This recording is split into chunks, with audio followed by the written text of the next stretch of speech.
আসসালামু আলাইকুম রহমাতুল্লাহি ওয়া বারাকাতুহু। ইসলামিক আমলের চ্যানেলের পক্ষ থেকে আপনাদেরকে জানাই আন্তরিক শুভেচ্ছা।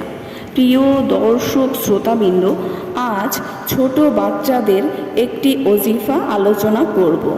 অনেক মা তার বাচ্চার ব্যাপারে অভিযোগ করে যে আমার বাচ্চা অনেক রাগী, কথায় কথায় রাগ করে, প্রচুর পরিমাণে কান্নাকাটি করে, রাত্রে ভয় পায়। অধিকাংশ বাচ্চার ব্যাপারে এই অভিযোগ আসে। তো আজ ওই সমস্ত বাচ্চাদের জন্য একটি কার্যকারী ওজিফা আলোচনা করব। ওজিফাটি কিভাবে করবেন আলোচনা করব। তার পূর্বে যারা চ্যানেলটি সাবস্ক্রাইব করেননি সাবস্ক্রাইব করবেন, লাইক করবেন, কমেন্ট করবেন আর অবশ্যই বেশি করে শেয়ার করে দিবেন।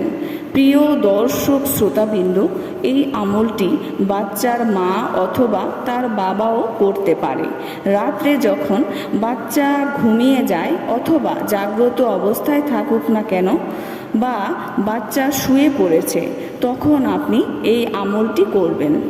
বাচ্চার বুকে আপনার ডান হাত রেখে এই দোয়াটি মাত্র 21 বার পড়ুন। ইয়া মুকাল্লিবাল কুলুবি সাব্বিত কলবি আলা দীনিক।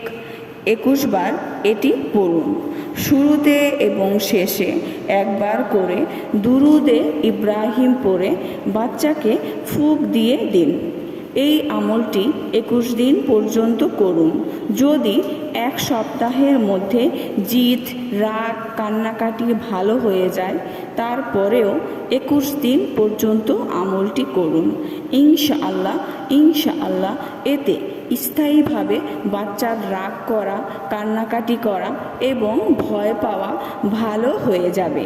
প্রিয় দর্শক শ্রোতাবৃন্দ, আশা করি ভিডিওটি ভালো লেগেছে। ভিডিওটি যদি ভালো লেগে থাকে অবশ্যই চ্যানেলটি সাবস্ক্রাইব করবেন, লাইক করবেন, কমেন্ট করবেন আর অবশ্যই শেয়ার করতে ভুলবেন না। সবাই ভালো থাকবেন। আল্লাহ হাফেজ।